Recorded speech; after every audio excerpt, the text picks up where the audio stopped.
Hussain day. जी हाँ दोस्तों, बेंगलोर में वाक़ शिया आरामगाह में Hussain day spread the message के तहत आलीशान प्रोग्राम मुनक़िद किया गया, जहाँ हर मज़ाहिब के लोग शामिल हुए। क्या दानिश्वर, क्या सियासी रहबर, क्या आर्टिस्ट, सब एक ही प्लेटफॉर्म पर जमा हुए। मौजू था इस सॉलिडारिटी विद द ऑप्रेस्ड। 33वें इस कॉन्फ्रेंस के कन्वेनर रहे आगा सुल्तान। तो आइए देखते हैं I am voice digital news की ये रिपोर्ट। ಈ ಒಂದು ಹುಸೇನ್ ಡೇ ಸಮಾರಂಭದ ಮೂಲಕ ಪ್ರತಿ ವರ್ಷವೂ ಕೂಡ ಎಲ್ಲ ಧಾರ್ಮಿಕ ಮುಖಗಳನ್ನ ಕರೆಸಿ, ಚಿಂತಕರನ್ನ ಕರೆಸಿ ಸಮಾಜಕ್ಕೆ ಅರಿವನ್ನು ಮೂಡಿಸುವ ಶ್ರೇಷ್ಠ ಕೆಲಸಗಳನ್ನು ಹುಸೇನ್ ಡೇ ಕಾರ್ಯಕ್ರಮದ ಮೂಲಕ ಮಾಡ್ತಾರೆ. ಇಂಥ ಒಂದು ಕಾರ್ಯಕ್ರಮ ಮುಂದೂ ಕೂಡ ಮುಂದುವರಿಯಲಿ. बड़े पैमाने पर हुसैन डे का अख्ताम हुआ है, तो कुल मिलाकर क्या पैगाम आप देना चाहें आखिर में? मैं आप लोगों का शुक्रगुजार हूँ जो आप लोग मीडिया हुसैन डे का परचम कर रहे हैं और हुसैन डे का मैसेज अक्रॉस द वर्ल्ड ले जा रहे हैं। Thank you very much. आज का तो उन्वान था सॉलिडारिटी विद ऑप्रेस्ड। दुनिया में आप देख रहे हैं कि level of operation is maximum. कहाँ भी आप देखें, न्यूज़ पढ़ें, जुल्म ही जुल्म हो रहा है। और अगर जुल्म के ख़िलाफ़ हम ना उठे तो फिर फ़ायदा क्या है? अल्लाह ने हमको पैदा किया है और अगर हम कुछ एक इंसान की भी अगर हम जान बचाए, एक इंसान की मदद करें। ऑपरेशन सिर्फ किलिंग नहीं है। मैं समझता हूँ ये गरीब है, वो गरीबी को हटाना भी एक सवाब है। बीमार को शफा देना, उसकी अगर उसके पास पैसे नहीं हैं तो उसकी मदद करना, वो भी एक तरह का getting out of operation. So different type of operation. आज जो हम टॉपिक उठाए हैं, ये गाज़ा में फ़लस्तीनियंस को जो भी जुल्म हो रहा है, ये वो जो भी कौम छोड़िए, इंसान को कुचल रहे हैं उधर। बच्चों को, विमेन, बूढ़ों को, और जो बच्चे एम्प्टी वेजल्स लेके खाना मांग रहे हैं, उनके ऊपर आप बॉम्ब कर रहे हैं। ये क्या है? और पूरी वर्ल्ड साइलेंट है एक्सेप्ट वन कंट्री। अभी वो एक कंट्री जो सामने आई, उसके ऊपर भी जुल्म कर रहे हैं।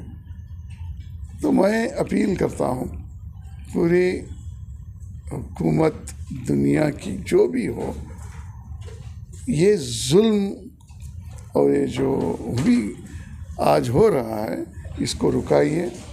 और इंटरनेशनल कोर्ट ऑफ जस्टिस ने भी वर्डिक्ट दिए, वो वर्डिक्ट का इम्प्लीमेंट ही नहीं हुआ। यूएन सिक्योरिटी काउंसिल भी रेजोल्यूशंस पास की, वो भी इम्प्लीमेंट नहीं हुआ। तो आप कहते हैं कि 15 डेज में पीस, 30 डेज में पीस। This is not not right. So अब रहा, हम खुश नसीब हैं कि हम हिंदुस्तान में हैं।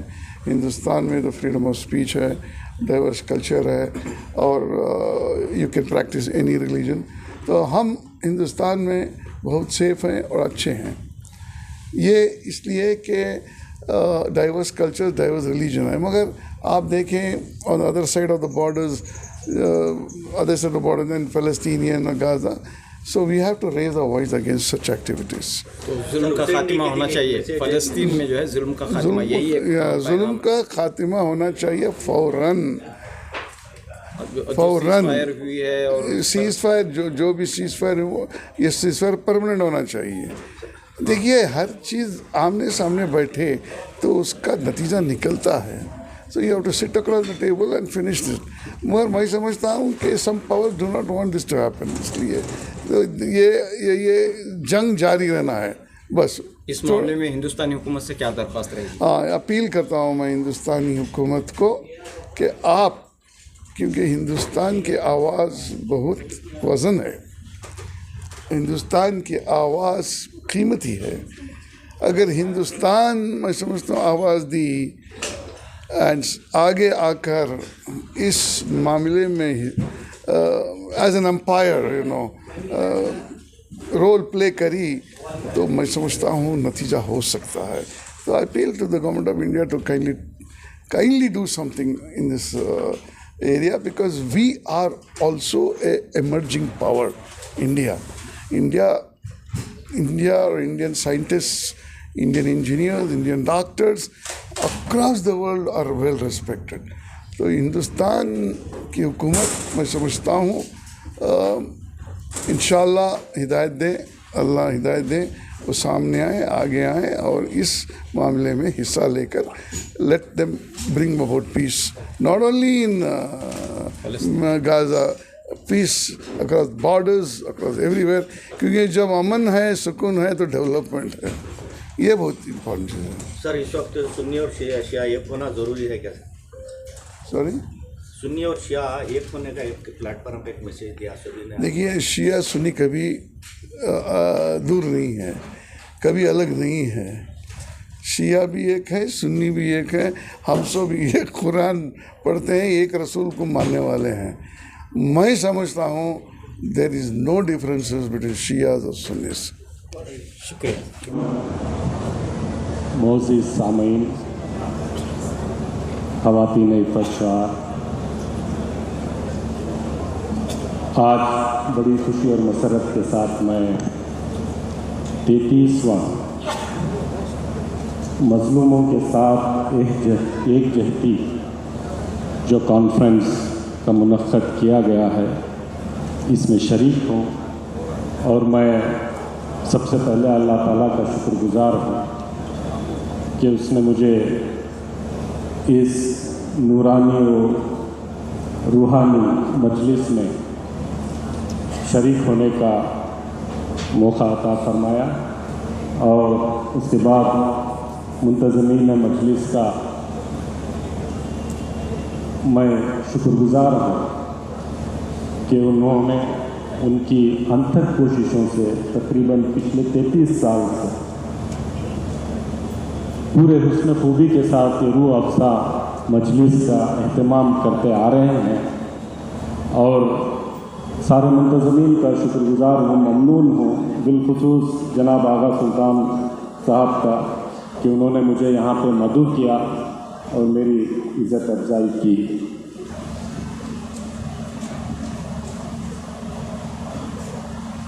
आप हजरात जानते हैं कि मैं एक सियासी और समाजी कारकुन हूँ और मैंने ये दावतनामा इसलिए कबूल नहीं किया था कि मैं यहाँ पर आकर एक लंबी चौड़ी तकरीर कर सकूं, बल्कि इसलिए कबूल किया था कि आप सबके नूरानी जो जज्बाती स्पीचेस थे उससे मैं मुस्तफ़ीद हो सकूं.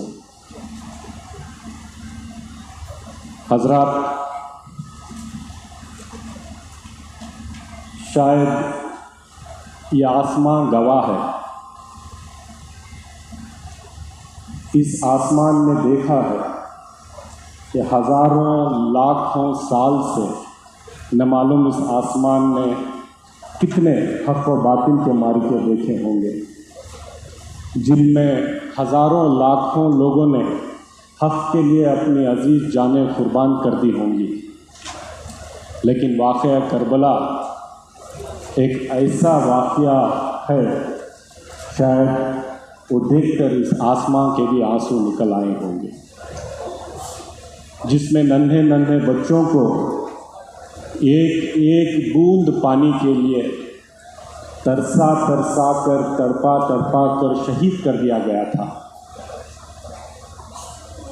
शायद आज हमें फ़लस्तीन को देखकर उस दौर का दर्द समझ आ रहा होगा.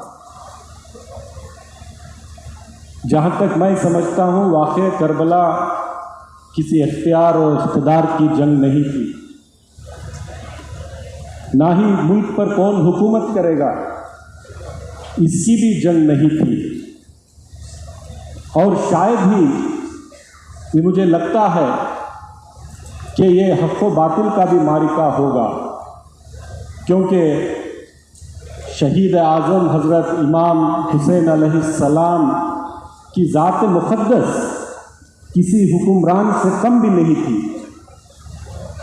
और कोई हुक्मरानी उनके शान शान भी नहीं थी। अगर आप यजीद के हाथों बैयत कर लेते तो शायद आपकी और आपके अहले-याल की जान बच जाती, ना सिर्फ जान बच जाती, आपको मालो दौलत से माला माल कर दिया जाता, बड़े से बड़े ओहदे पर आपको बिठा दिया जाता और बड़ी से बड़ी जायदाद आपके नाम कर दी जाती। लेकिन आपने ऐसा नहीं किया। आपने यजीद के हाथों बैयत नहीं की। क्या वजह थी कि आपने यजीद के हाथों बैयत नहीं की? इसकी वजह ये थी कि यजीद का जो नज़रिया है आपके नाना जान हुजूर सल्लल्लाहु अलैहि वसल्लम के नज़रिए से मुतज़ाद था। यजीद का जो नज़रिया था और आपके नाना जान हुजूर सल्लल्लाहु अलैहि वसल्लम का नज़रिया था, वो बहुत अलग था। आपके नाना जान हुजूर सल्लल्लाहु अलैहि वसल्लम का नज़रिया इज्तिमाई निज़ाम का क़याम था, जिसका मरकज़ मस्जिद थी। यजीद का जो नज़रिया है वो मुल्कियत का क़याम था, जिसका मरकज़ दरबार शाही था। आपके नाना जान हुजूर सल्लल्लाहु अलैहि वसल्लम का जो नज़रिया था, जिसका मरकज़ मस्जिद थी और जिसकी बुनियाद बाहमी मशवरा था, लेकिन यजीद के नज़रिए की बुनियाद आमीरियत थी, बादशाहत थी, डिक्टेटरशिप थी। यह आपको ख़तः मंजूर नहीं था। अगर हमें वाक़े करबला के फ़लसफ़े को समझना है तो हो सकता है उसके पस मंज़र को, उसके मुहारिकात को भी समझना ज़रूरी है। उसके बग़ैर वाक़े करबला के फ़लसफ़े को हम नहीं समझ सकते। मैं ये समझता हूँ और हम सब जानते हैं कि शीई साहिबान और सुन्नी हजरात के जो बीच मैं नहीं समझता कि कोई उसूली इख्तलाफात हैं, ना ही कोई दीनी इख्तलाफात हैं। शीई साहिबान अल्लाह को और उसके रसूल को मानते हैं, वैसे ही सुन्नी हजरात अल्लाह को, उसके रसूल को मानते हैं। शीई साहिबान का ईमान भी कुरान पर है, सुन्नी हजरात का ईमान भी कुरान पर है। क्या एक इंसान को मुसलमान होने के लिए इतना काफ़ी नहीं है? क्या एक इंसान को मुसलमान होने के लिए इतना काफ़ी नहीं है?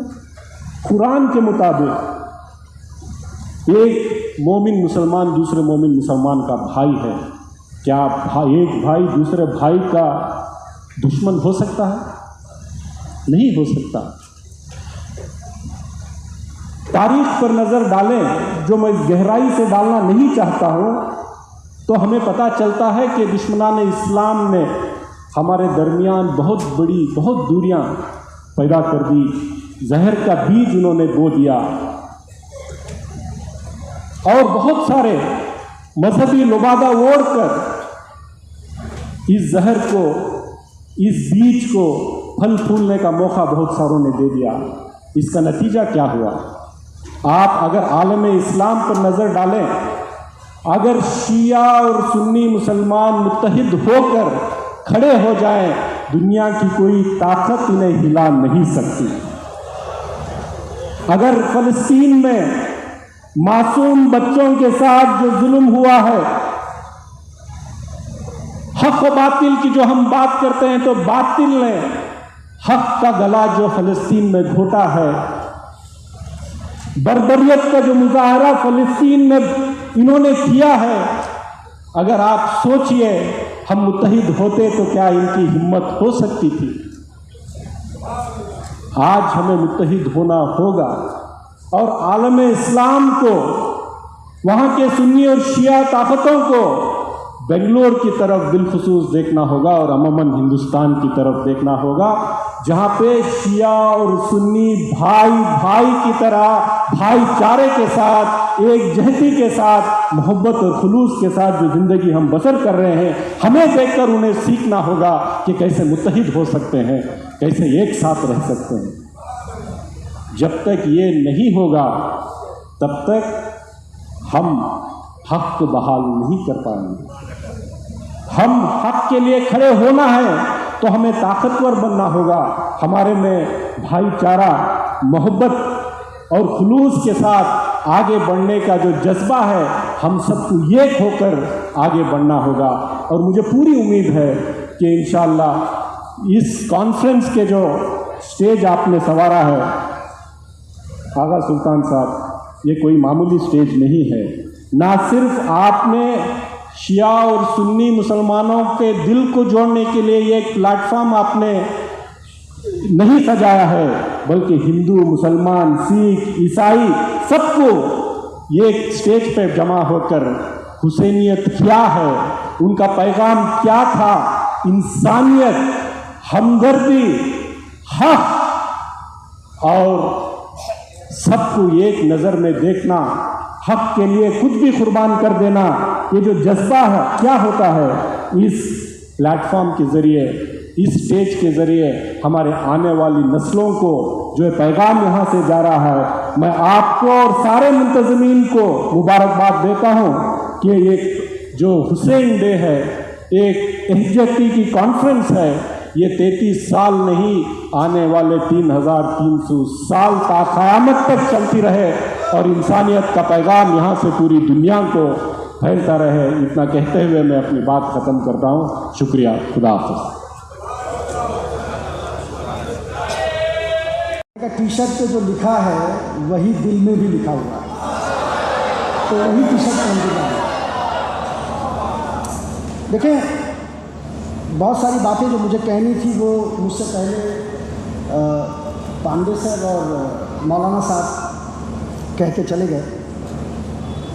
हक बयानी जो करबला को लेके है और जो पैरेलल्स हम ड्रॉ करते हैं आज के ज़िंदगी में, उसमें जो हीरोज़ थे उनकी बात इन्होंने कर दी, तो मेरी स्पीच आधी हो गई। लेकिन सीख सिर्फ हीरो की ज़िंदगी से नहीं है, सीख करबला के विलेंस जो हैं उनकी ज़िंदगी से भी है, और पैरेलल्स उनकी ज़िंदगी से भी ड्रॉ किए जाएंगे। इज़राइल के मशहूर वज़ीर आज़म होते थे मोशे दयान, आप में से बहुत लोग जानते होंगे। मोशे दयान ने एक बहुत बड़ी बात कही फ़िलिस्तीन के मूवमेंट को लेके।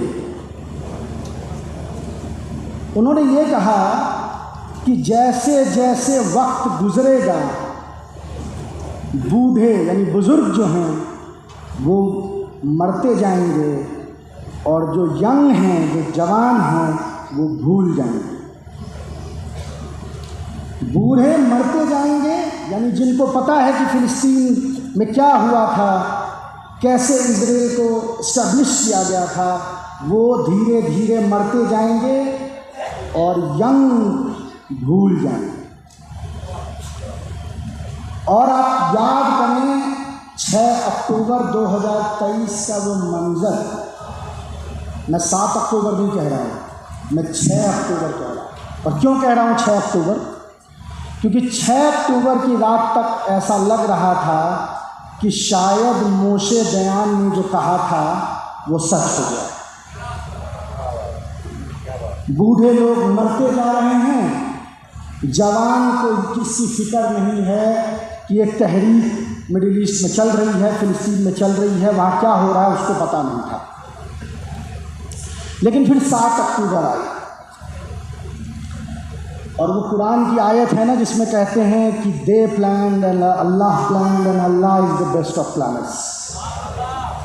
तो प्लानिंग तो ये थी कि दुनिया भूल जाए, प्लानिंग ये थी कि ये चीज़ मिट्टी में दबा दी जाए, लोग इसको भूल जाएं, इन्हीं ये जो फ़िलिस्तीनियों की कब्र है इसके ऊपर चढ़ के हम आपस में हाथ मिला लें, यही प्लानिंग थी। लेकिन Allah planned and he is the best planner. तो हुआ 7 अक्टूबर। और ये हुआ कि जिस मोशे दयान को ये लगता था कि बूढ़े मरेंगे और यंग भूल जाएंगे, आज दुनिया में बूढ़ा, जवान, बच्चा, ख़वातीन कोई ऐसा नहीं है जिसको ये पता नहीं है। कोई दुनिया का मुल्क ऐसा नहीं है, कोई ऐसी कौम नहीं है, कोई ऐसा नस्ल नहीं है जो आज फ़िलिस्तीन को लेके खड़ा नहीं हुआ। मोशे दयान का प्लान फेल हो गया।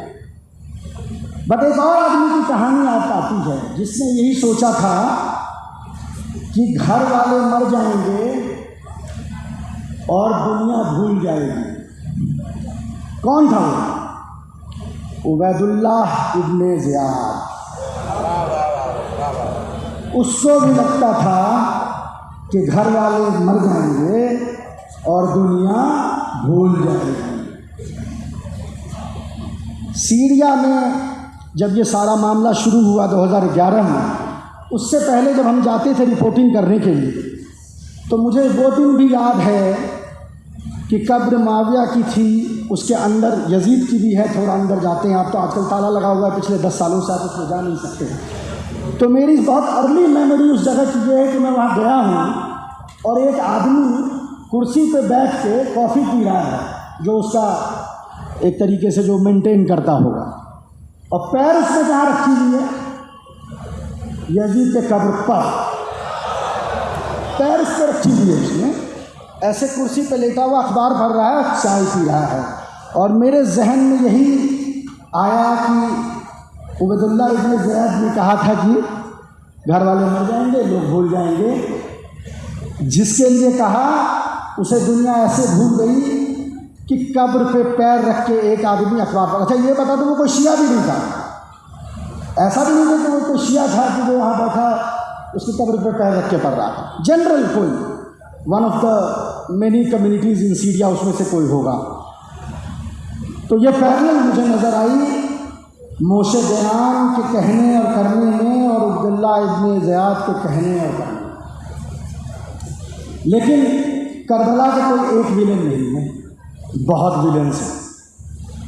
तो चलिए जरा दूसरे विलन की तरफ चलते हैं।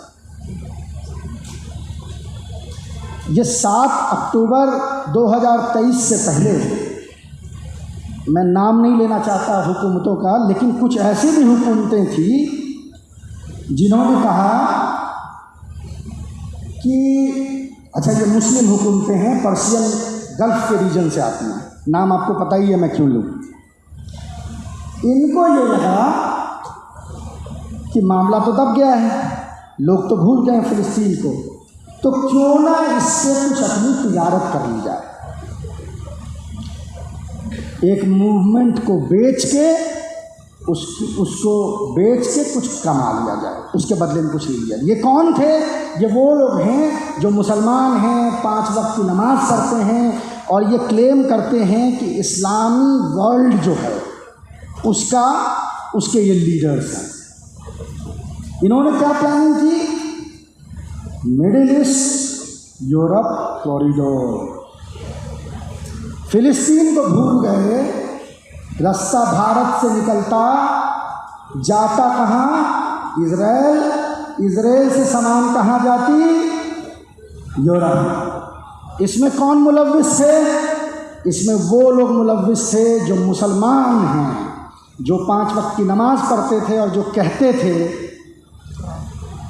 कि हम दिफा कर रहे हैं इस्लामिक वर्ल्ड का। 6 अक्टूबर तक वो भी खुश थे कि भाई तिजारत तो हो गई, डील पे साइन हो गया, फ़िलिस्तीनियों को हमने साइड कर दिया, अब ये कॉरिडोर बनेगा, माल आएगा, पैसे आएंगे। वो इकबाल ने कहा था क्या ना बेचोगे जो मिल जाए सनम पत्थर के, तो बेच दिया। फिर आई 7 अक्टूबर, जिस पोर्ट के लिए बेचा फ़िलिस्तीनियों को वो पोर्ट ही बिक गए। भाई भला हो अंसारुल्लाह का, भला हो ईरान का जिसने उसे हथियार दिए, कि जिस पोर्ट के लिए इसने तिजारत की, जिस पोर्ट के लिए इसने बेचा, वो बंदरगाह ही बिक गए। अब फिर आप कहेंगे कि भाई करबला से क्या रिलेशन है। तो एक और आदमी था जिसने करबला यानी मुहर्रम के महीने से कुछ दिनों पहले उसने भी एक तिजारत की, उसने भी कुछ खरीदा था प्रॉफिट के फैमिली को दाव पे रख के। किसी को प्रॉमिस हुई थी कि मारोगे तो शहरे रे मिलेगी। क्या नाम था? उम्र ज़ियाद। क्या हुआ? न शहरे रे मिली। एक वाक़या है जिसमें वो इमाम हुसैन उससे कहते हैं कि तुमको ये लग रहा है कि रह मिलेगी, रह तुमको नहीं नसीब होगी। तो कहा रह नसीब नहीं होगी, कुछ और नसीब होगा। बोला रह तो छोड़ो, तुम्हें रह की गंदुम नसीब हुई। क्या हुआ? बिस्तर पे सोया हुआ मारा गया, गंदुम नसीब नहीं हुई। प्लानिंग क्या थी? रह की गवर्नरशिप मिलेगी। आज आप जाएं ईरान में, रह एक बड़ा शहर है, बड़ा खूबसूरत है बहुत, वहाँ भी कुछ आपको रोज़े हैं रह में। मैं गया हूँ कई दफ़े, और मैं जब भी जाता हूँ तो मुझे ये कहानी याद आती है कि जो आप जब ईमान बेच के कुछ खरीदते हैं तो वो आपके हाथ नहीं लगता। तो हमें करबला से हमने हीरोज़ जो थे उनसे तो सीख ली, लेकिन मैं बार बार यही कहता हूँ कि हमें वहाँ के विलेन से भी सीख लेनी चाहिए कि उनकी ज़िंदगी कैसे गुजरी, वो क्या चाहते थे, वो क्या सोचते थे और क्या हुआ।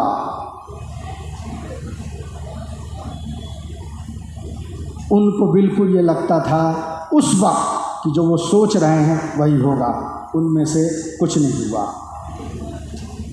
आधी बात तो हमारी उन्होंने कह दी है, मैं बस बिल्कुल मुख्तसर सी बात बस ऐड करना चाहता हूँ कि जो भी देश, जो भी कौम ये सोचती है कि मज़लूमों को बेच के, उनके दर्द को बेच के, उनके हुर्रियत को बेच के माले गनीमत हम ले लेंगे, उनको माले गनीमत नसीब नहीं होती। उम्र ज़ियाद को गुंदुम नसीब नहीं हुई, और वो जो कॉरिडोर बनाना चाहते थे उनको कॉरिडोर भी नसीब नहीं होगी। और यही सच्चाई है, इसी सच्चाई को हमें भूलना नहीं चाहिए। बस छोटी सी बात थी, इससे मैं अपने मुख्तसर करता हूँ अपनी बात। Thank you.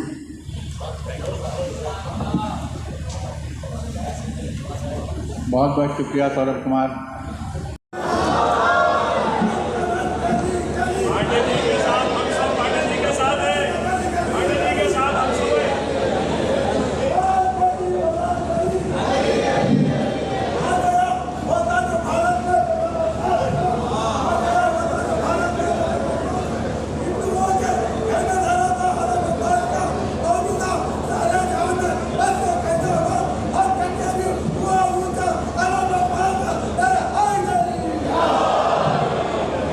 शुक्रिया, बहुत शुक्रिया।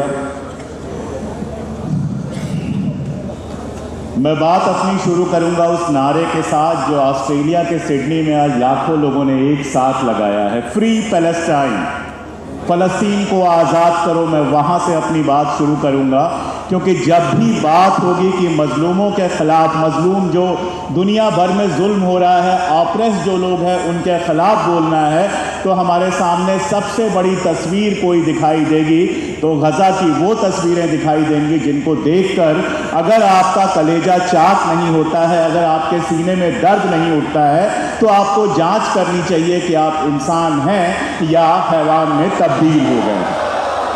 दूसरी बात जो यहाँ बहुत अदब के साथ मैं कहना चाहूँगा, और मैं ये बात बार बार कहता हूँ अपने प्रोग्राम्स में भी, गज़ा का मसला केवल मुसलमानों का मसला नहीं है। Gaza is not a Islamic issue, Gaza is a humanitarian issue, Gaza is a human right issue. अगर गज़ा के बारे में बात करने के लिए मुसलमान होना ज़रूरी है तो मैं तो बुत परस्त हूँ, और मुझे सब जानते हैं, मेरे नाम में यह है कि मैं बुत परस्त हूँ। मैं गज़ा के लिए क्यों बोलूँगा? लेकिन गज़ा के लिए यूनाइटेड नेशंस में सबसे ज़्यादा बोलने वाली महिला कौन है? फ्रांचेस्का एल्बनीज़। वो तो मुसलमान नहीं है। सिडनी की सड़कों पर अगर आज 3 लाख लोग निकले थे तो वो सारे मुसलमान तो नहीं थे। और अगर आज के 70-80 साल पहले महात्मा गांधी ने ये कहा था कि फ़लस्तीन वैसे ही अरबों का है जैसे इंग्लिस्तान अंग्रेज़ों का है, तो महात्मा गांधी को मुसलमान होने की ज़रूरत तो नहीं पड़ी थी। अगर मेरे लीडर जवाहरलाल नेहरू ने ये बात कही थी कि फ़लस्तीन जो है वो अरबों का है और वहाँ पर जो कब्ज़ा है ज़ायनिस्टों का वो गलत है, तो ये कहने के लिए उनको मुसलमान तो नहीं होना पड़ा था।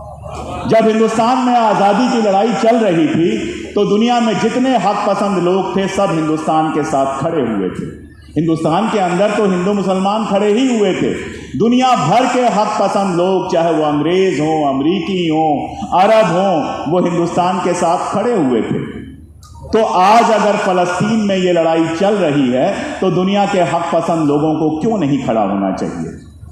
क्या इससे बुरा कुछ हो सकता है कि पिछले 2 साल से हम देख रहे हैं कि लगातार बच्चों को मारा जा रहा है? क्या सेकेंड वर्ल्ड वॉर के बाद किसी ने यह सुना है कि इस बड़े पैमाने पर बच्चों को मारा जा रहा है? इजराइल के ज़ायनिस्ट मिनिस्टर कहते हैं कि गजा का रहने वाला हर बच्चा टेररिस्ट है। मैं आपको याद दिला दूं कि गजा के एक प्राइम मिनिस्टर ने कहा था कि यहूदियों ने, या ज़ायनिस्ट मैं कहूँगा क्योंकि यहूदियों में भी बहुत सारे ऐसे लोग हैं जो गजा के साथ खड़े होते हैं, मैं बात करूँगा उसको। उन्होंने कहा था कि ज़ायनिस्टों ने जो टेररिज्म किया था फ़लस्तीन पर कब्जे के लिए वो तो ठीक था, लेकिन फ़लस्तीनी अगर हथियार उठा दें तो वो गलत हो जाएगा, वो गलत है। इस तरह से दुनिया चलती है कि जो अमेरिका के साथ खड़ा हो वो तो नहीं है टेररिस्ट। वो चाहे बच्चों को मार दे, चाहे हामला औरतों को मार दे। आप कल्पना कीजिए, शैतान का हाथ भी एक बार कांप जाएगा गर्भवती महिला के ऊपर गोली चलाने में, लेकिन यहाँ तो शैतानियत की हदें भी पार कर दी हैं। दुनिया की किसी जबान में कोई ऐसा लफ्ज नहीं है जो उस हरकत को कहीं से डिफाइन भी कर सके, किसी जबान में नहीं है, क्योंकि दुनिया में कभी ऐसा हुआ नहीं। मैं बहुत शर्म के साथ कहता हूं कि हिंदुस्तान की गुलामी हमने पढ़ी है, देखी तो नहीं है, लेकिन हिंदुस्तान में अंग्रेज़ों ने उतना जुल्म कभी नहीं किया जितना फ़लस्तीन के अंदर इजराइल जुल्म कर रहा है, अमेरिका जुल्म कर रहा है, फ्रांस जुल्म कर रहा है, ब्रिटेन जुल्म कर रहा है। किसी को भी इससे अलग नहीं किया जा सकता। ये सबकी मिली जुली साजिश है। इसलिए जब भी ऑपरेशन पे बात होगी आज के दौर में तो गजा की बात होगी, और मैं हिंदुस्तानी हूं तो हिंदुस्तान की भी बात करूंगा। हिंदुस्तान में 2014 के बाद से जिस तरह का दौर शुरू हुआ है, अपने लोगों में ही दुश्मन तलाशो। जो हमारे पड़ोसी हैं, हमसाया हैं, जिनके साथ हमारा बचपन गुजरा है। मेरे गांव में ताजिया आता था, मेरे दरवाजे पर आता था, और मेरे बाबा और दादी निकलते थे और वहाँ पर जो कुछ होता था वो करते थे। इस तरह के माहौल में हम बड़े हुए, और अचानक हमें बताया गया कि मुसलमान तो दुश्मन हैं। कब हो गए दुश्मन? कब? अभी तो हम ईद में सिवैयाँ खा रहे थे, अभी तो हम होली को शाम को गले मिल रहे थे, अभी तो दिवाली को हम हंसी ठट्ठे कर रहे थे। कब दुश्मन हो गए? किसने बना दिया दुश्मन? और केवल मुसलमानों का मामला अब तो नहीं रह गया है। अगर सिख कुछ बोले तो खालिस्तानी, बंगाली बोलता है तो बांग्लादेशी, कल को कन्नड़ बोलने वाले को भी कुछ कह दिया जाएगा, तमिल बोलने वाले को भी कुछ कह दिया जाएगा, और पूरे हिंदुस्तान को इतने टुकड़ों में तकसीम कर दिया जाएगा जितना तो अंग्रेज भी नहीं कर पाए। एक आदमी ट्रेन में चल रहा है, अपना टिफिन खोलता है और उसको लिंच कर दिया जाता है। एक आदमी सड़क पर चल रहा है अपने तरीके से और उसको लिंच कर दिया जाता है। अगर ये जुल्म नहीं है तो क्या है? और सबसे आश्चर्यजनक बात यह है कि इस तरह के जुल्म को हमारे हाईएस्ट लेवल के जो लीडर्स हैं उनसे तारीफ मिलती है। जो कल हत्यारा होता है वो आज संसद में आकर बैठ जाता है, जो कल बम फोड़ने का आरोपी होता है वो विधायक बन जाता है और सांसद बन जाता है, और ये सब हमारी आंखों के सामने हो रहा है। महज 80 साल बीते, 70 साल बीते जब ये देश आज़ाद हुआ था और हम पढ़ते थे अनेकता में एकता, यूनिटी इन डाइवर्सिटी, कि हम अलग अलग हैं, हमारे मजहब अलग अलग हो सकते हैं, हमारी ज़बानें अलग अलग हो सकती हैं, हमारी शक्लें अलग अलग हो सकती हैं, लेकिन हम सबसे पहले हिंदुस्तानी हैं। और हिंदुस्तान के आईन ने हमको यह हक दिया कि जिसको पूजा करनी है वो पूजा करे, जिसको नमाज पढ़नी है वो नमाज पढ़े, जिसको चर्च में जाना है वो चर्च में जाए, जिसको गुरुद्वारे में जाना है वो गुरुद्वारे में जाए। ये आईन तो हमारे लोगों ने मिल के बनाया था ना। बाबा साहब अम्बेडकर से लेकर मौलाना आज़ाद तक, पंडित नेहरू से लेकर राजेंद्र प्रसाद तक, नाम गिनते जाइए। हर कौम हर मजहब के लोग बैठे थे और बैठ के उस पंचायत में तय किया गया था कि इस मुल्क के अंदर हिंदू और मुसलमान एक साथ रहेंगे। फिर उस आईन के रहते ऐसा क्या हुआ कि अब दुश्मन बनाने का एक तमाशा चल चला है, सिलसिला चल चला है। और इसका अंजाम क्या हुआ? दुनिया हमारे साथ खड़ी होती थी। दुनिया में हम गर्व से कहते थे कि हम गांधी का मुल्क हैं। हमारे मुल्क में अलग अलग मजहब के लोग एक साथ रहते हैं और दुनिया हमारी इज्जत करती थी। जब हमने ये छोड़ दिया तो क्या हुआ? पाकिस्तान के साथ आपने स्कर्मिश किया और दुनिया का एक मुल्क आपके साथ खड़ा नहीं हुआ। ईरान के प्रतिनिधि बैठे हैं हमारे पास। इतिहास गवाह है कि जब से ह्यूमैनिटी है, मानवता है, भारत और ईरान के बीच में रिश्ता रहा है और दोस्ताना रिश्ता रहा है, हमेशा निभाया गया है। लेकिन आज हिंदू मुसलमान ऐसा किया गया कि ईरान को भी गाली देने वाले हमारे देश में ऐसे पैदा हो गए हैं जो शायद अपने स्टेट से उठकर दूसरे स्टेट में भी नहीं गए होंगे और वो तय कर रहे हैं कौन हमारा दोस्त होगा, दुश्मन होगा। नतीजा ये कि दोस्तों की संख्या लगातार घटती जा रही है और दुश्मनों की संख्या लगातार बढ़ती जा रही है। इसीलिए हुसैन डे का मेरे लिए बहुत ज़्यादा इम्पोर्टेंस है। जब आगा साहब ने कहा कि आपको आना है तो मैंने कहा मैं सिर के बल भाग के आऊँगा, इसलिए क्योंकि इस देश में आज हमारे जैसे लोगों का जो किसी तरह से प्रिविलेज हैं, बहुत ज़रूरी है बोलना, बहुत ज़रूरी है ये मैसेज देना कि हम आपके साथ खड़े हैं। इस आंधी में हम नहीं बहे हैं, नहीं बहेंगे, आपके साथ लड़ेंगे और अगर शहीद ही होना पड़ा तो आपके साथ शहीद होंगे। ये कहना बहुत ज़रूरी है, बार बार कहना बहुत ज़रूरी है कि मजहब हमारे घर के भीतर का मामला है। आप घर के अंदर पूजा करते हैं, घर के अंदर नमाज पढ़ते हैं, घर के अंदर कुछ नहीं करते हैं, ये आपकी आज़ादी है। आईन हमको आज़ादी देता है ये, लेकिन किसी को हक नहीं है कि वो आपके ऊपर इसलिए सवाल उठाए क्योंकि आपका नाम मेरे नाम से अलग है। किसी को यह हक नहीं है। यही वो मुल्क है जहां पंडित नेहरू ने कहा था कि इमाम हुसैन की शहादत हर कौम और हर धर्म के लिए एक उदाहरण है, हक परस्ती की राह पर चलने का एक उदाहरण। ये पंडित नेहरू ने कहा था। गांधी जी के कई सारे वक्तव्य हैं इमाम हुसैन पर। इमाम हसन और इमाम हुसैन का नाम एक साथ लेते हैं गांधी जी जब भी लेते हैं, और आप आश्चर्य करेंगे कि वो हरिश्चंद्र, प्रहलाद, भगवान राम के साथ इमाम हुसैन और इमाम हसन का नाम लेते हैं। अकबर इलाहाबादी भगवान राम को इमाम हिंद कहते हैं। ये सब इसी मुल्क में हो रहा था, कहीं बाहर से नहीं हो रहा था। एक शायर हुए हैं माथुर लखनवी। माथुर लखनवी साहब 1912 में जन्मे थे। आज भी हमारे सामने लखनऊ के एक शायर हैं और बड़े अच्छे शेर पढ़े आपने। तो माथुर लखनवी साहब का एक कलाम है, वो मैं पढ़ रहा हूँ आपके सामने, मैं चाहता हूँ उसको आप सुनिए। आँख में उनकी जगह, दिल में मकान शब्बीर का, ये ज़मीं शब्बीर की, ये आसमां शब्बीर का। जब से आने को कहा था करबला से हिंद में, जब से आने को कहा था करबला से हिंद में, हो गया उस रोज से हिंदुस्तान शब्बीर का। ये लिखने वाला कोई मुसलमान नहीं है, ये माथुर लखनवी साहब ने लिखा है।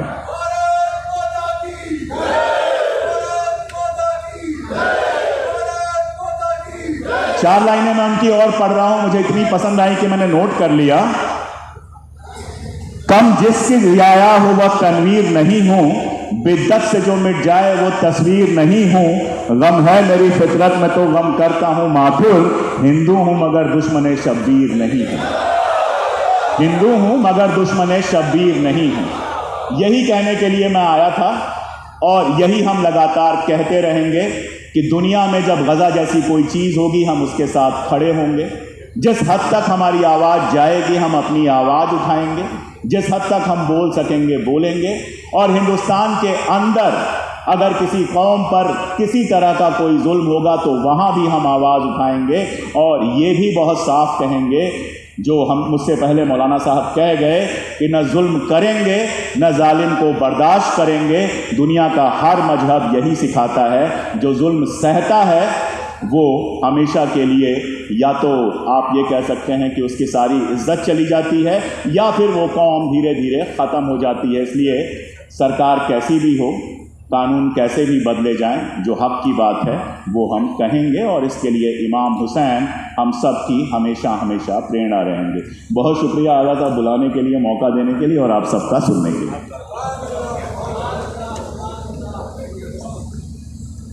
बहुत बहुत शुक्रिया।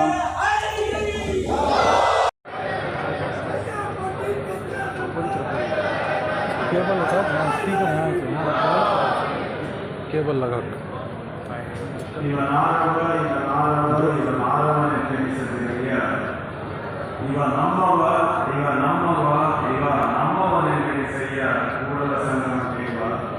ನಿಮ್ಮ ಮಹಾಮನೆ ಮಗುವೆಂದೆನಿಸಲಿ. ಬಹಳ ವಿಶೇಷವಾಗಿರುವಂತಹ ಒಂದು ಕಾರ್ಯಕ್ರಮವಾಗಿದೆ. ಹಜರತ್ ಹುಸೇನ್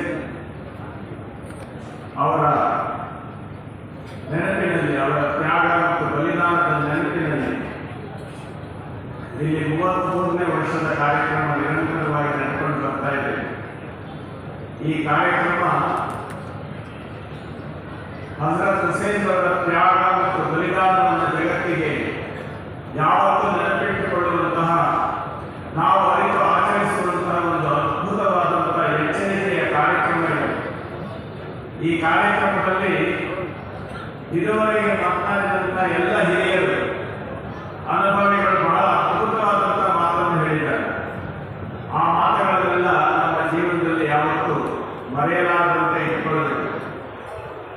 ಹೌದು, ಈ ಜಗತ್ತಿನಲ್ಲಿ ಅಶಾಂತಿ, ಅಹಂಕಾರ, ಹಿಂಸೆ ಈ ಜಗತ್ತನ್ನು ಆವರಿಸಿರುವಾಗ ಮೊಹಮ್ಮದ್ ಮುಸ್ತಫಾ ಸಲ್ಲಲ್ಲಾಹು ಅಲೈಹಿ ವಸಲ್ಲಂ ರವರು ಅಲ್ಲಾಹನ ಮಾರ್ಗದರ್ಶನದಂತೆ ಅವರು ಎಲ್ಲರಿಗೆ ಧರ್ಮದ ನಿಜವಾದಂತಹ ಬೋಧೆಯ ಮಾರ್ಗದರ್ಶನವನ್ನು ನೀಡಿದರು. ಅವರ ಮೇಲೆ ಎಷ್ಟು ರೀತಿಯಂತಹ ಅನಾಹುತಕಾರಿ ಆಕ್ರಮಣಗಳು ನಡೆದರೂ ಸಹ ಅದನ್ನು ದೈವ ಕೃಪೆಯಿಂದ ಅದನ್ನೆಲ್ಲ ಸಂಪೂರ್ಣವಾಗಿ ಪಕ್ಕಕ್ಕಿಟ್ಟು ಪರಿಪೂರ್ಣತೆಯ ಹಾದಿಯಲ್ಲಿ ಹೋದರು. ವಾಸ್ತವವಾಗಿ ಪೈಗಂಬರ್ ಸಲ್ಲಲ್ಲಾಹು ಅಲೈಹಿ ವಸಲ್ಲಂ ಅವರು ಮೊಹಮ್ಮದ್ ಮುಸ್ತಫಾ ಅವರ ಜೀವನ ಚರಿತ್ರೆಯನ್ನು ನೋಡಿದ್ರೆ 3 ಹಂತಗಳನ್ನು ನಾವು ಗಮನಿಸಬೇಕಾಗ್ತದೆ. ಮೊದಲನೇದಾಗಿ ಸತ್ಯ ವಿರೋಧಿಗಳು ಅವರ ಮೇಲೆ ನಡೆದಂತಹ ದಾಳಿ, ಆ ಪ್ರಸಂಗ ನಡೆದಾಗ ದೈವ ಕೃಪೆಯಿಂದ ಅದನ್ನು ಗೆದ್ದು ನಿಂತು ಅವರ ಅನುಯಾಯಿಗಳು, ಸತ್ಯ ವಿಶ್ವಾಸಿಗಳು ಜೈಗೆ ಬದರ್, ಇದನ್ನು ನಾವು ಯಾವತ್ತೂ ಮರೆಯಬಾರದು. ಇದಿಷ್ಟೇ ಅಲ್ಲ, ಆದರೆ ನಮ್ಮ ಅಹಂಕಾರದಿಂದ ನಾವು ಪ್ರತಿಕ್ರಿಯೆಯಿಂದ ಇನ್ನೊಬ್ಬರ ಮೇಲೆ ದಾಳಿ ಮಾಡಬಾರದು. ಅದು ಅಲ್ಲಾಹನಿಗೆ ಇಷ್ಟ ಅಲ್ಲ ಅನ್ನುವಂಥದ್ದು ಜೈಗೆ ಮುಹೂರ್ತದಲ್ಲಿ ನಾವು ಕಲಿಯಬೇಕಾಗ್ತದೆ. ಆದರೆ ಇವೆರಡರ ನಂತರ ಅವರು ಮೊಟ್ಟ ಮೊದಲು ಹತ್ಯಾತ್ರೆಗಾಗಿ ಹೊರಟಾಗ ಅವರ ಸಂಖ್ಯೆ ಬಲವಾಗಿತ್ತು, ಸತ್ಯ ವಿರೋಧಿಗಳು ಬಹಳ ವಿಷಯಕರಾಗಿದ್ದರು. ಆದರೂ ಏನಾದರೂ ಮಾಡಿ ತಡೆಯಬೇಕು ಅಂತ ಹೇಳಿ ಅವರ ಬಳಿ ಬಂದು ಕೇಳಿದಾಗ ಆ ವರ್ಷ ಹತ್ಯಾತ್ರೆಯನ್ನು ನೋಡಿದ್ರು. ಅಲ್ಲಿ ನಡೆದಂಥ ಸಂಧಿ ಇದೆಯಲ್ಲ, ಇದು ನಾವು ಯಾವತ್ತೂ ನೆನಪಿನಲ್ಲಿಟ್ಟುಕೊಳ್ಬೇಕಾದದ್ದು. ಸಲೈ ಹುದೈಬಿಯಾ ಸಂಧಿ. ಆ ಲೆಕ್ಕ ನಮಗೇನು ಹೇಳ್ಕೊಡ್ತದೆ?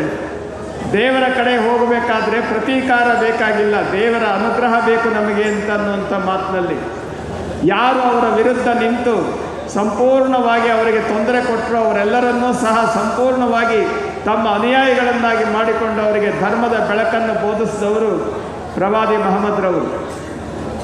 ಆ ಒಂದು ಪರಂಪರೆ ಯಾವತ್ತಿಗೂ ಅದು ವಿಶೇಷವಾಗಿರ್ತಕ್ಕಂಥದ್ದು. ಧರ್ಮದ ನೆಲೆ ಬಂದಾಗ ಒಬ್ಬ ಕ್ರೂರಿ ಆಡಳಿತಗಾರ ಧರ್ಮದ ಮೇಲೆ ನನ್ನ ಹಿಡಿತ ಇದ್ದರೆ ನಾನು ಬಹಳ ಮುಂದೆ ಬರೀಬೋದು ಅಂತ ಹೇಳಿ ಇಸ್ಲಾಂನ ಮೇಲೆ ಆಕ್ರಮಣ ಮಾಡುವಂಥ ಮನಸ್ಥಿತಿ ಉಳ್ಳಂಥ ಒಬ್ಬ ವ್ಯಕ್ತಿ ಹಜರತ್ ಹುಸೇನ್ ರವರನ್ನು ಹಜ್ಯಾತ್ರೆಗೆ ಬರದಂತೆ ತಡೆಯುವ ನೆಲೆಯಲ್ಲಿ ಕರ್ಬಲಾದಲ್ಲಿ ಅವರನ್ನು ತಡೆದು ಅವರ ಪ್ರಾಣತ್ಯಾಗಕ್ಕೆ ಅವಕಾಶ ಮಾಡಿಕೊಟ್ಟಂಥ ವಿಚಾರವನ್ನು ನಾವು ಗಮನಿಸಬೇಕು. ಆದರೆ ಇದುವರೆಗೂ ಆಡಿದ ಮಾತಿನಲ್ಲಿ ನನಗೊಂದು ಮಾತು ಸಂಪೂರ್ಣವಾಗಿ ನನ್ನ ತಲೆಗೆ ಸೇರಿತು. ಯಾವುದು ಅಂದರೆ, ಮೇ ರಹು ಯಾ ನ ರಹು, ಮೇರಾ ಇಸ್ಲಾಂ ರಹೇಗಾ, ಮೇರಾ ಪೈಗಾಮ್ ರಹೇಗಾ. ಅದು ಕರ್ಬಲಾದ ಸಂದೇಶ. ನಾವು ಇರ್ತೇವೆ, ಇರೋದಿಲ್ಲ, ಆದರೆ ದೇವರ ಪ್ರೇರಣೆ ಇದ್ದೇ ಇರ್ತದೆ. ದೇವರು ಯಾವತ್ತೂ ನಮಗೆ ಮಾರ್ಗದರ್ಶಕ. ನಾವು ಇರ್ತೇವೆ ಹೋಗ್ತೇವೆ, ಆದರೆ ದೇವರು ಎಲ್ಲರಿಗೆ ಬೆಳಕನ್ನು ತೋರಿಸುವವ. ಮೇರಾ ಇಸ್ಲಾಂ ರಹೇಗಾ, ಮೇರಾ ಪೈಗಾಮ್ ರಹೇಗಾ. ಈ ಮಾತು ಯಾವತ್ತೂ ನಮ್ಮ ಮನಸ್ಸಿಂದ ದೂರ ಆಗಬಾರ್ದು. ಯಾವುದೇ ಒಂದು ವ್ಯವಸ್ಥೆ ಮನುಷ್ಯನ ಸಹಜವಾಗಿರುವಂಥ ಕ್ರೂರತನ, ದ್ವೇಷ, ಅಸೂಯೆ ಇವುಗಳಿಂದ ಬರೋದಿಲ್ಲ. ಯಾರು ಕ್ರೂರಿಗಳಾಗಿ ಅಸೂಯೆಯಿಂದ ಪ್ರಾಣ ಹಿಂಸೆಯನ್ನು ಮಾಡ್ತಕ್ಕಂಥ ಕೆಲಸವನ್ನು ಮಾಡಿ ತಮ್ಮ ಅಸ್ತಿತ್ವವನ್ನು ಉಳಿಸ್ಕೊಳ್ಳಿಕ್ಕೆ ಹೋಗ್ತಾರೆ, ಇವರು ಇಸ್ಲಾಂ ಧರ್ಮಕ್ಕೆ ಯಾವತ್ತೂ ವಿರೋಧಿಗಳು. ಇಸ್ಲಾಂ ಅಂದರೆ ಶಾಂತಿ. ಈ ವಾಸ್ತವತೆಯನ್ನು ಇಟ್ಟುಕೊಂಡು ಎಲ್ಲರೂ ಎಲ್ಲರಿಗಾಗಿ ದೇವರ ಕೃಪೆಯಿಂದ ಬದುಕಬೇಕು ಅಂತನ್ನುವಂಥ ಮಾರ್ಗವನ್ನು ಇಟ್ಟುಕೊಂಡು ಹೋಗಬೇಕಾದಂಥ ವ್ಯವಸ್ಥೆಯಲ್ಲಿ ತನಗೆ ಎದುರಾದಂಥ ಎಲ್ಲ ಸಮಸ್ಯೆಗಳನ್ನು ತನ್ನ ತ್ಯಾಗ ಬಲಿದಾನದ ಮುಖಾಂತರವಾಗಿ ಆ ಭಗವಂತನಿಗೆ ಸಮರ್ಪಣೆ ಮಾಡಿ ಎಲ್ಲರ ಹೃದಯದಲ್ಲಿ ಬೆಳಕಾಗಿ ಉಳಿದಿರ್ತಕ್ಕಂಥವರು ಇಮಾಮ್ ಹುಸೇನ್ರವರು. ಇದನ್ನು ನಾವು ನೆನಪಿನಲ್ಲಿ ಯಾತಕ್ಕೆ ಅವರ ಬಗ್ಗೆ ವಿಶೇಷವಾಗಿ ನಾವು ಹಬ್ಬ ಮತ್ತು ಆ ನೆನಪಿನ ಕಾರ್ಯಕ್ರಮಗಳನ್ನು ಮಾಡಬೇಕು ಅಂತ ಹೇಳಿದ್ರೆ, ನಾವು ಸೈತಾನನನ್ನು ಗೆಲ್ಲಬೇಕಾಗಿದೆ. ನಾವು ಸೈತಾನನ್ನು ಗೆಲ್ಲಬೇಕಾದ್ರೆ ನಮ್ಮಲ್ಲಿರ್ತಕ್ಕಂಥ ದ್ವೇಷ, ಅಸೂಯೆ ಇವುಗಳನ್ನೆಲ್ಲ ಹೊರಗಿಡಬೇಕು. ಯಾವುದೇ ಸನ್ನಿವೇಶದಲ್ಲಿ ಈ ಜಗತ್ತಿನಲ್ಲಿ ದೇವರು ನಮ್ಮ ಮುಂದೆ ಒಂದು ಪರೀಕ್ಷೆ ಇಟ್ಟಿದ್ದಾನೆ. ನಾವು ಇನ್ಸಾನಿಯತ್ನಲ್ಲಿ ವಿಶೇಷವಾಗಿ ಹೋಗಬೇಕಾದ್ರೆ ಸೈತಾನಿಯತ್ತನ್ನು ಹೊರಗಿಡಬೇಕು. ಸೈತಾನಿಯತ್ತು ನಮಗೆ ಅಧಿಕಾರದ ಲಾಲಸೆ ಕೊಡ್ತದೆ, ನಮಗೆ ಐಶ್ವರ್ಯದ ಲಾಲಸೆ ಕೊಡ್ತದೆ, ನಾನು ಗೆದ್ದೆ ಎನ್ನುವ ಅಹಂಕಾರವನ್ನು ಕೊಡ್ತದೆ. ಆದರೆ ಅದನ್ನು ಪಕ್ಕಕ್ಕೆ ತರಿಸಿ ಹೋದರೆ ಮಾತ್ರ ದೇವರ ಅನುಗ್ರಹ ನಮಗಾಗ್ತದೆ. ವಾಸ್ತವವಾಗಿ ಹೇಳೋದಾದರೆ, ಪ್ರವಾದಿ ಮಹಮ್ಮದ್ರವರನ್ನು ಸಹ ಪರೀಕ್ಷೆ ಮಾಡಿದ ಸೈತಾನ. ಅವರಿಗೆ ಬೇಕಾದಷ್ಟು ಲೆಕ್ಕವನ್ನು ಕೊಟ್ಟು ಅವರನ್ನು ಪರೀಕ್ಷೆ ಮಾಡಿದಾಗ ಅದನ್ನು ಪಕ್ಕಕ್ಕಿರಿಸಿ ಅಲ್ಲಾಹನ ಪರವಾಗಿ ನಿಂತವರು ಪ್ರವಾದಿಗಳು.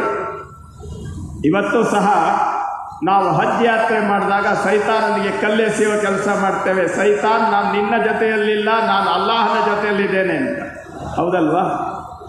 ಅಲ್ಲಾಹನ ಈ ಪರೀಕ್ಷೆಗೆ ಸೈತಾನ್ ಏನು ಮಾಡ್ದ ಅಂತಂದರೆ, ಬರೀ ಹಜ್ ಯಾತ್ರೆಯಲ್ಲಿರೋದು ಅಷ್ಟೇ ಅಲ್ಲ, ಇಡೀ ದೇಶದಲ್ಲಿ ಎಲ್ಲ ಕಡೆಯಲ್ಲಿ ಹೋಗಿ ತನ್ನ ಅಧಿಕಾರ, ತಮ್ಮ ಲಾಲಸೆ, ಈ ವ್ಯವಸ್ಥೆಗಳನ್ನು ಬಿತ್ತಿ ಎಲ್ಲರನ್ನೂ ಬೇರೆ ಬೇರೆಯಾಗಿ ಪರೀಕ್ಷೆ ಮಾಡೋಣ ಅಂತ ಹೇಳಿ ಇಲ್ಲಿ ಬಂದು ಈ ವ್ಯವಸ್ಥೆಗಳಲ್ಲಿ ತೊಡಗಿದ್ದಾನೆ.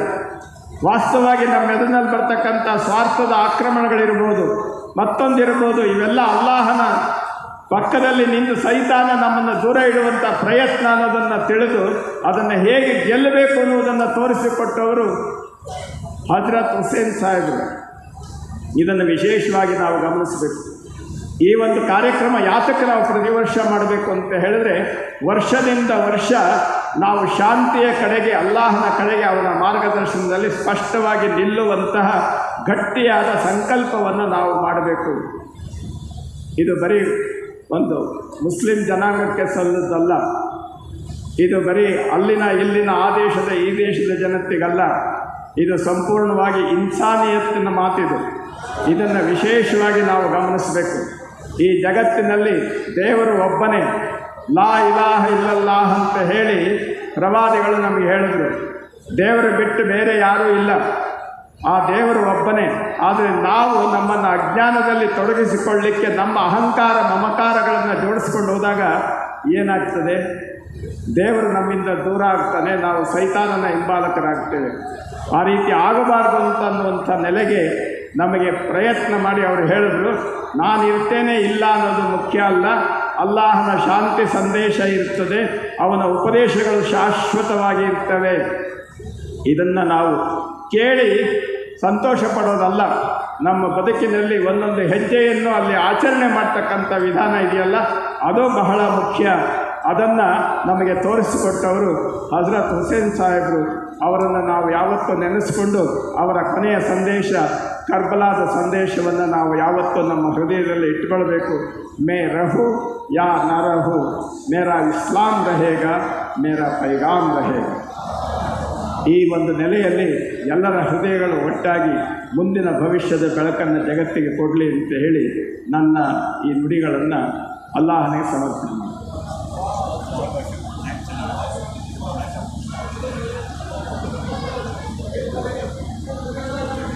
बहुत ममनून है शिव रुद्रा स्वामी जी क्योंकि उन्होंने अपने ख्यालात का इजहार किया। अच्छी बात ये थी कि उनके कलाम को आप लोग समझ रहे थे।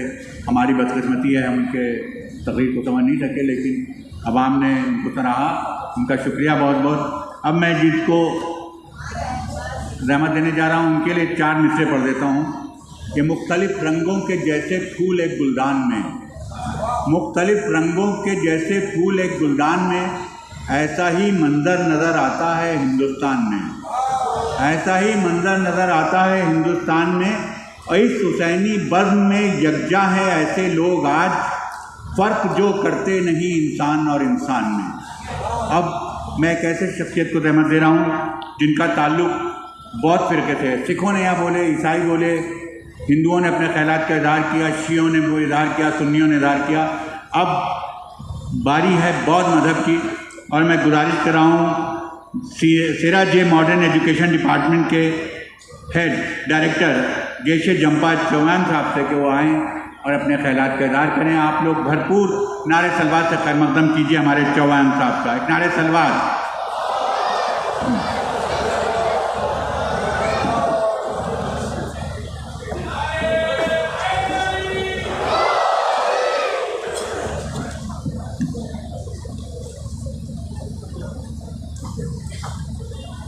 Respected dignitaries on the dais and all the participants, today on this 33rd annual Hussain Convocation Day here at Bangalore, I am extremely pleased and blissful to be able to attend such a gathering of pure faith followers with pure motivation towards the right cause. So I extend my hearty greetings to all of you. मैं सभी को धन्यवाद करता हूँ। So today the theme is solidarity for the oppressed. So I will not talk much about how Imam Hussain has sacrificed